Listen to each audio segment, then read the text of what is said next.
Good morning, amateur sports fans, and welcome to the second episode of Defender of the Mesh. In this episode, we will be reviewing the FrecciaSport Triomphe glove, which I'm currently wearing. I've been wearing these gloves exclusively for the past four and a half months. I've been wearing them on turf and turf only because there are no grass fields out here that we play on. I average somewhere between 3 to 4 matches a week. Both indoor, faster pace, where I face anywhere between 10 to 20 shots a game, to outdoor, where I could potentially face none. That really depends on my defense, but it's a little bit less busy. First and foremost, we need to do an out-of-the-box impression. Out of the box, I was very impressed by the product.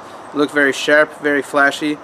Their main competitor is West Coast Goalkeeping, the other factory direct goalkeeper glove outlet, competitive prices, similar products. One thing I was super impressed about with the FrecciaSport glove over the West Coast Goalkeeping glove was the fact that FrecciaSport does not seem to rely on camo for their patterns for their gloves. I don't know why West Coast think it's a good idea. I personally hate it. So my first impression with FrecciaSport is that their color patterns and their palettes are much better. The blue on these gloves is quite sharp. I really like the color pattern. My girlfriend's first impression was, ooh, pretty. So that's, you know, that's neat. Little sex appeal in your gloves. I was also impressed by the fact that to protect the latex in the gloves, in the shipping, they don't use that plastic film that's like sewn onto the glove. One of my retired gloves from West Coast Goalkeeping still has little bits of plastic on the seam where it was sewn in. I can't get rid of it. I really hated that about the West Coast Goalkeeping gloves, the fact that FrecciaSport does not do that, and when the latex got to me it was in the same condition. I was very impressed by it. So, out of the box, score 1 for FrecciaSport over my previous gloves, the West Coast Goalkeeping Vipers. Just in case you're wondering why I'm constantly comparing it to the West Coast Goalkeeping glove, it's because I really have no other point of reference.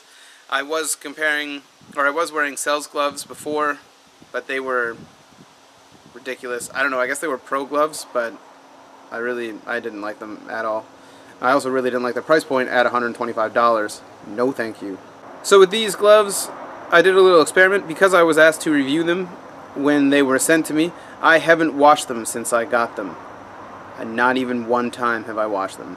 And even though I haven't washed them, I haven't noticed a deterioration of the latex on the glove that's any faster or more torn up than any previous glove I've owned. I also haven't noticed any serious decrease in tackiness I haven't noticed any serious decrease in tackiness since opening the package. The only time that I have noticed a decrease in tackiness has been in super wet conditions. These gloves do not work well if they are really wet. I played one game in massively wet weather. These gloves couldn't hold on to anything. That being said, the ball was super wet, the field was super wet, the gloves were super wet, everything was super wet.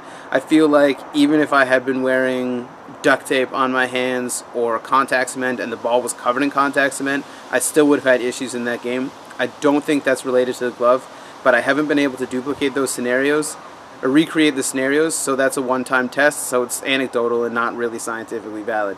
Not that this review itself is scientifically valid, but take that for what it's worth. I have noticed that these gloves do work best when they are slightly damp, not too wet, as I went over before. I do like the space in these gloves. My hands are pretty wide, and these gloves fit perfectly. There's no tightness around the knuckles of my fist, which has been an issue with other gloves, but you do still want tight-fitting gloves, so even though there is that space, these gloves still fit my hand just as well. That could be due to the fact that it's a negative cut. I don't really know what a negative cut means, so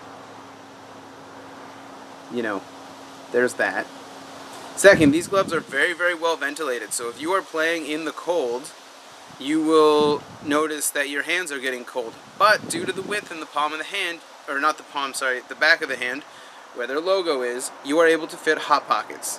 Hot pockets, for those of you who've never been skiing before, these little heat packs that you shove in your gloves, and they make everything warm for like 40-50 minutes, and then they kind of stop working, but you know, forget. But in skiing that's an issue, but when you're playing soccer you just change them at the half and you're good to go. My overall impression for these gloves is that it's a very good glove for the price you were paying. The price I paid was $65. American, so if you are in Canada, this is the downside. If you are in Canada, Freccia Sport has a flat rate shipping. With the exchange, you're looking at probably about $80 or $90 for a pair of gloves. That being said, if you're ordering any glove from the States, you're going to run into the same issue, especially as our dollar gets weaker.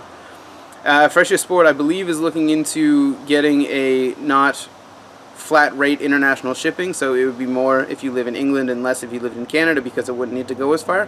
Yeah, so we'll see if that happens. Overall, I would highly recommend this glove, especially at its price point. I've been told that they are pro-level gloves, or they could be pro-level gloves. Really, I haven't seen a difference between pro-level and not pro-level gloves.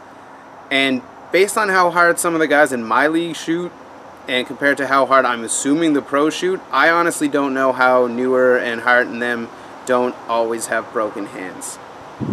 Speaking of broken hands though, finger saves in these gloves are removable, and unlike their competitors at West Coast Goalkeeping, the zipper or the attaching mechanism, because it's Velcro, doesn't break. West Coast Goalkeeping, as soon as you take the finger saves out, I found that the zipper broke, so even if I wanted to put them back in, they wouldn't be able to go and stay in. FrecciaSport Triomphe is a very good glove for the price point. I would highly recommend it to anyone who's considering a glove in this price point. I would highly recommend it to people considering gloves in higher price points, especially if you're not playing pro. If you're playing beer league or school or semi-competitive, I can't speak for pro because I've never obviously played pro, but anything that you would be doing that isn't pro, these gloves will definitely suit your needs and they won't break your bank. Strongly recommend taking a serious look at Freccia products on the assumption the rest of their gloves are of equal quality when you're considering your next glove. That's it for this episode of Defender of the Mesh. I said an episode every week in my intro. That might be a bit unrealistic, so we're going to go every week-ish. Next week, or potentially the week after, we're going to look at meal planning and how to save money. Thanks for watching, and if you liked it, don't forget to subscribe.